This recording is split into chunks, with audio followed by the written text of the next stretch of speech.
C'était aussi un homme politique courageux. Il était aussi généreux. Je l'ai connu entre les deux tours en 2000. Mais avant cela, quand on était plus jeune, on a appris de grandes choses du Rufisquois qu'il est. Que Dieu l'accueille dans son paradis.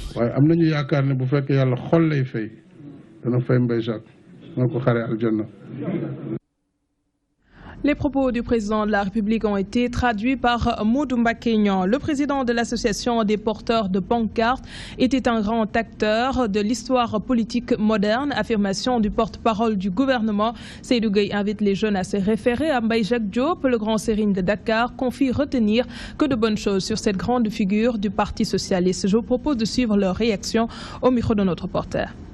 Mbaye Jacques Diop était un grand acteur de notre histoire politique moderne.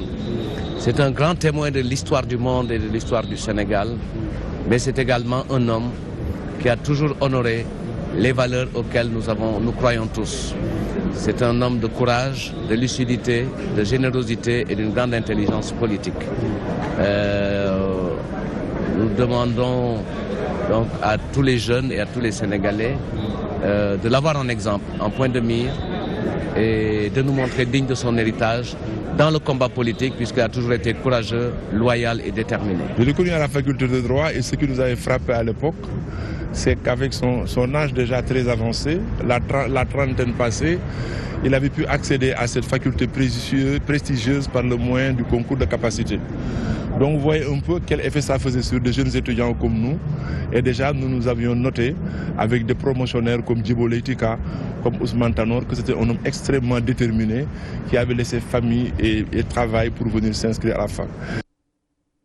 Par ma voix, DTV présente ses sincères condoléances à la famille de feu Mbaye Jacques Diop. Intéressons-nous à présent à la Tabaski 2016. Le président de la République invite les pays occidentaux à éviter d'exacerber le choc des civilisations ou le choc des religions. Macky Sall est convaincu que la réponse au terrorisme doit s'éloigner de la stigmatisation des musulmans. Selon le chef de l'État, les musulmans sont les premières victimes du terrorisme. Le président Sall a fait cette déclaration en marge de la prière de l'Aïd el-Kébir à la grande mosquée de Dakar. Le voici. Nous avons vécu et nous vivons, hélas, les manifestations et sur l'ensemble de la planète. Aucun pays quasiment n'est épargné. Mais cette conscience universelle doit nous amener aussi à traiter de la riposte de la façon la plus appropriée. Une riposte qui doit nous éloigner de la stigmatisation de communautés et qui doit nous permettre de comprendre que les premières victimes du terrorisme sont d'abord les musulmans. Les victimes se comptent par dizaines de milliers, voire centaines de milliers. Quand vous prenez tous les pays musulmans qui sont frappés au quotidien. L'Occident aussi est frappé, bien entendu. Et il faut que dans les réponses, qu'on évite les amalgames. Qu'on évite, ce n'est pas l'islam qui est en jeu, ce ne sont pas des pays musulmans qui sont en jeu, que ce soit des pays musulmans ou des pays non musulmans, ceux qui, par cette philosophie de la terreur, ont décidé d'empêcher au monde de vivre tranquillement, doivent être combattus, mais avec lucidité et sérénité. Voilà le message que je voudrais lancer depuis, et donc continuer à développer cette conscience universelle qui, au plan national, doit se traduire par une conscience nouvelle que nous ne sommes plus dans la même époque qu'avant et que nous devons développer tous les réflexes qui doivent permettre de sauver des vies en cas de nécessité. L'Aïd el-Kébir, communément appelé Tabaski, est marqué par le sacrifice du mouton. Cette fête commémore le geste d'Abraham qui s'apprêtait à sacrifier son fils pour obéir à un commandement divin. C'est alors que l'ange Gabriel apparut et remplaça Ismaël, le fils d'Abraham, par le mouton. L'imam de la grande mosquée de Dakar, Alioune Moussa Samb, invite les jeunes à s'inspirer de la soumission d'Abraham. Nous l'écoutons.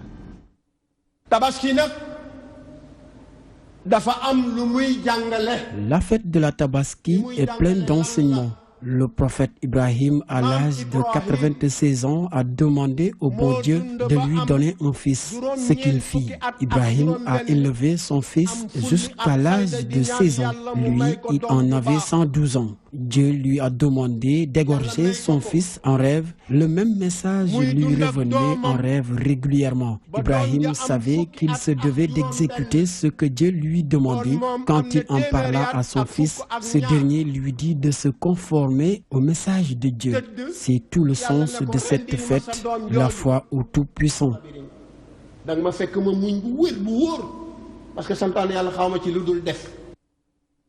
Les propos du président de la République et de l'imam Samb ont été recueillis par Ababakar Sadir Top. Le leader de Rewmi s'est réjoui de la qualité du discours de l'imam de la grande mosquée de Thiès. Idrissa Seck en a profité pour faire 3 propositions au chef de l'État. Lesquelles propositions portent sur la radiation d'Ousmane Sonko, le Haut Conseil des collectivités territoriales et la mise sur pied d'une structure qui se chargera des fonds que vont générer le pétrole et le gaz. Idrissa Seck que nous écoutons.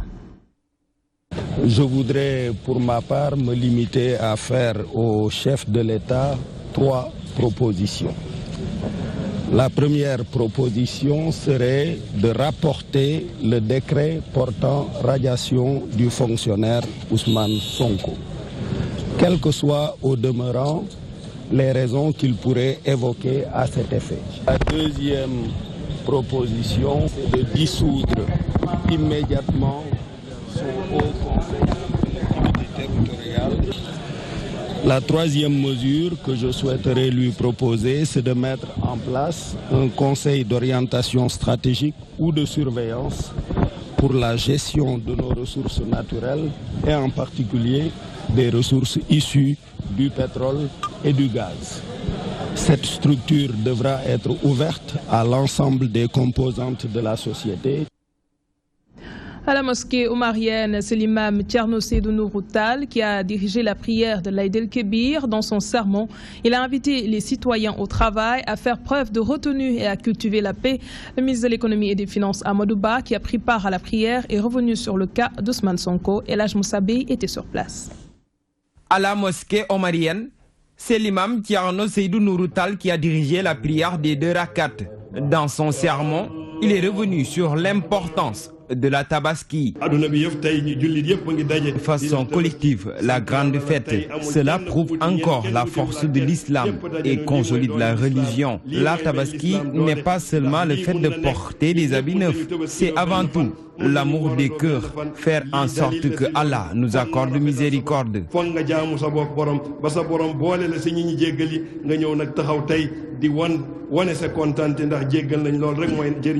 Poursuivant devant les nombreux fidèles venus assister à la prière, l'homme de mosquée a appelé les citoyens à la réserve et au contrôle de la parole. Il en a profité pour inviter les hommes politiques et la presse à plus de responsabilités. Tous ceux qui accèdent à l'enfer ont été trompés par la parole. Dieu a recommandé aux prophètes d'inciter les croyants à pratiquer la bonne parole.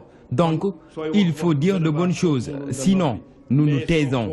Nous entendons tous les jours des dits qui n'honorent pas le Sénégal. Soyons responsables, travaillons et pratiquons les bonnes manières.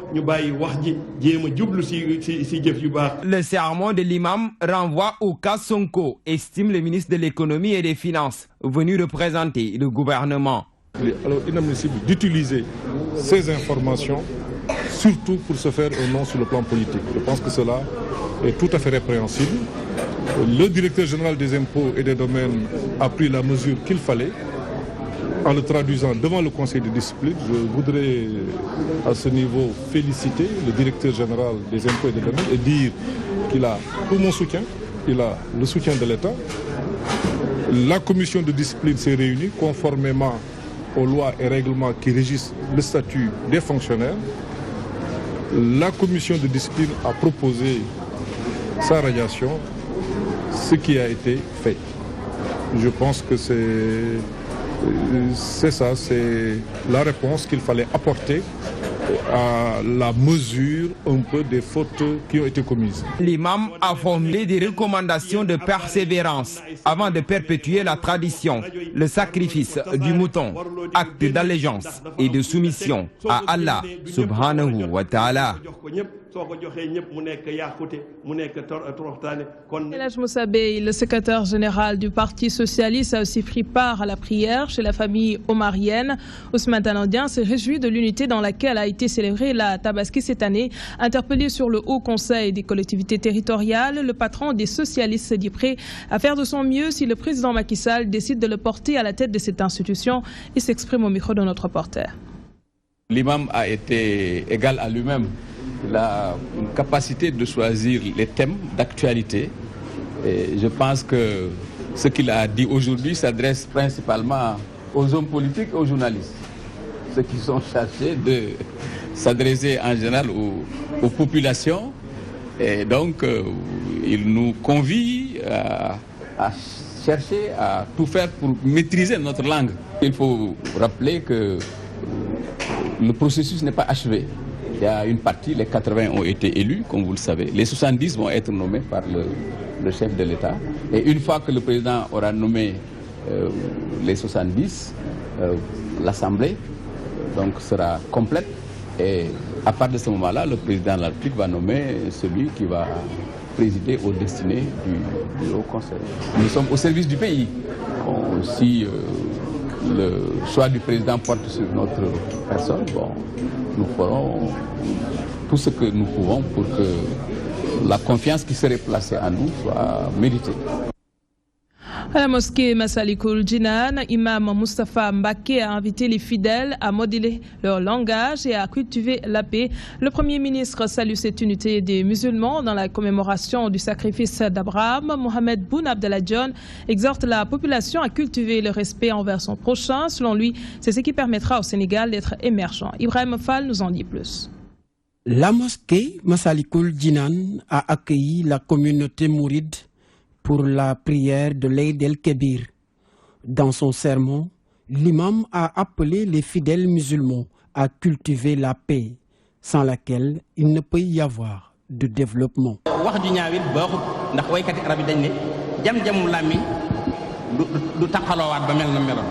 Il est inconcevable qu'une personne parle du mal à autrui. Il y a certains discours qui peuvent porter atteinte à la dignité humaine. Donc, je voudrais attirer votre attention pour que vous vous aimiez et faire attention à certains discours.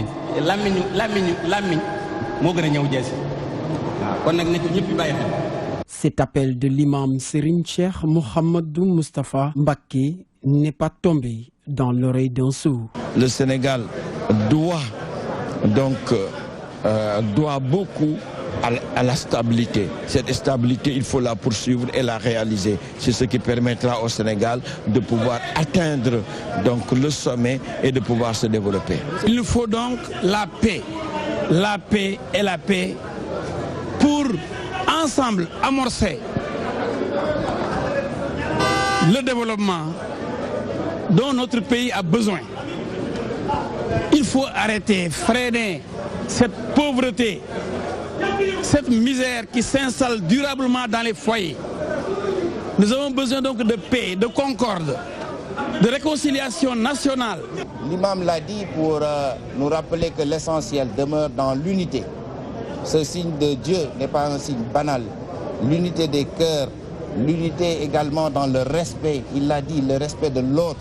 Et c'est cela, la discipline, qui va nous amener vers le développement et l'émergence. À l'instar des musulmans du monde entier, le Sénégal a célébré à l'unisson la Tabaski ce lundi. Ibrahim Fall, les responsables politiques venus prendre part à la prière de la Tabaski se sont réjouis du sermon de l'imam Serigne Cheikh Mouhamadou Moustapha Mbaké. Ils soutiennent que la paix est le socle du développement de tout pays. Pour plus de détails, suivons respectivement Maître Elhadj Diouf, Maître Madi Kenyan et le Premier ministre au micro de notre reporter.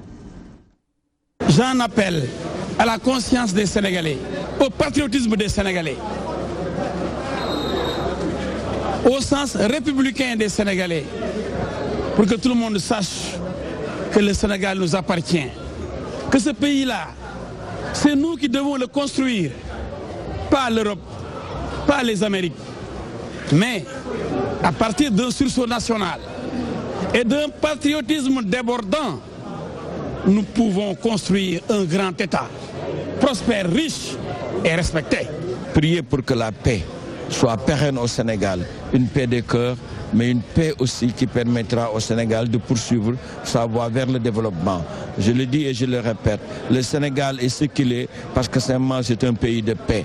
Il faut que cette paix soit consolidée et qu'elle permette au Sénégal de pouvoir se développer et de réaliser tous les chantiers qui permettront de faire du Sénégal un pays développé. Et ce n'est pas banal, ce n'est pas tous les jours que la Oumma se retrouve dans l'unité, dans le monde, dans sa totalité, pour célébrer le même jour cette fête de l'Aïd el-Kébir. Ça n'arrive que très rarement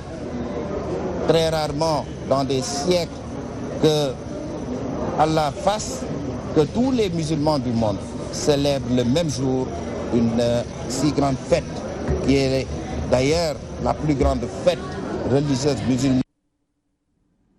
À Touba, le Khalif des Mourides encourage les fidèles à éviter les égarements, les mauvaises interprétations. Serigne Sidi Mokhtar Mbacké rappelle que certaines pratiques contraires aux enseignements de Serigne Touba ne sont pas acceptables dans la cité religieuse. Selon lui, le mouridisme se résume aux prescriptions de l'islam et à la sunna du prophète Mohammed, paix et salut sur lui. Tout acte contraire n'engage que son auteur. Ces propos ont été rendus publics par Serigne Fallou Abdou Khadre après la prière de ce matin. La correspondance d'Elhadj Modou Gueye. C'est vers 10h15 que le Khalife général des Mourides et ses proches collaborateurs sont arrivés à la place de la grande mosquée de Touba pour prendre part aux 2 rakas de l'Aïd el-Kébir, marquant la fin du pèlerinage et le sacrifice du prophète Abraham. Après les 2 rakas, l'imam Serigne Fallilou Mbacké Abdou Khadre a prononcé un sermon en arabe suivi d'un discours du Khalife en Wolof. S'exprimant au nom de Serigne Sidi Mokhtar Mbacké, l'imam Ratib a été un peu plus clair sur les récents agissements de personnes se réclamant de la communauté mouride. Sans les citer nommément, Serigne Sidi Mokhtar Mbacké les exhorte à jeter un coup d'œil sur les enseignements de Serigne Touba qui se résument, nous dit-il, à l'islam et à la sunna du prophète. Tout autre comportement contraire à celui-ci n'engage que son auteur et ne serait acceptable aux yeux du guide suprême de la communauté. Auparavant, l'imam est longuement revenu sur les recommandations de la Tabaski et les bienfaits liés à ce jour de fête dont il se réjouit de l'unité dans laquelle elle a été célébrée. À la fin du sermon de l'imam Fallou Mbacké Abdou Khadre, le Khalife général des Mourides a prié pour la paix et un bon hivernage au Sénégal. Quelques jours avant la Tabaski, beaucoup de chefs de famille s'inquiétaient d'un éventuel manque de moutons. Au niveau des points de vente qui sont en tout cas à Dakar, les moutons sont toujours visibles. Éleveurs et vendeurs parlent de grandes pertes. Ils confient qu'ils ont dépensé beaucoup d'argent pour l'aliment de bétail, l'espace qu'ils occupent entre autres. Ils interpellent les autorités afin qu'elles leur viennent en aide. Un sujet de Adja Antedia. Même le jour de la Tabaski, les moutons sont toujours visibles à travers les artères de Dakar. Et c'est par rapport à la cherté du prix d'un mouton. Ce père de famille ne dit pas le contraire. Il a préféré attendre le jour J pour se payer un mouton. C'est parce que nous n'avons pas assez d'argent. Et si vous voyez que les moutons n'étaient pas tous vendus, cela veut dire qu'il y a des musulmans qui n'ont pas effectué le rituel par manque de moyens. Découragés, ces éleveurs rencontrés n'ont pas hésité une seconde à partager leur peine. Moi, je suis fatigué, à la fois découragé. Je viens de Mali, j'ai payé presque 600 000 francs CFA pour venir à Dakar. Et maintenant, tous ces efforts que j'ai eu à faire sont restés vains. Vous l'avez constaté vous-même, c'est fini la Tabaski et les moutons sont toujours là. Moi, personnellement, il me reste beaucoup de moutons. Je ne peux même pas les compter. Tout ce que je peux vous dire, là, actuellement, il me reste 160 bêtes. Toutefois, ils demandent au gouvernement de les aider afin qu'ils puissent repartir avec leurs moutons sans difficulté. On demande au gouvernement de nous aider à faire repartir ces moutons dans nos villages parce que c'est beaucoup. On risque de perdre beaucoup d'argent. Ceci pour destination Dagana, Linguère ou Matam. Donc, il faut que le gouvernement essaie de prendre en charge cela. Quelques jours avant la Tabaski, on redoutait une pénurie de moutons. Ce lundi, jour de la fête, force est de constater que cette crainte n'était nullement justifiée. Et c'est tout pour ce soir. Merci de nous avoir suivis. Merci également à l'équipe technique. 20h30, vous aurez BBC Info. Moi, je vous retrouve demain à 20h, s'il plaît à Dieu. Bonne fête à toutes et à tous.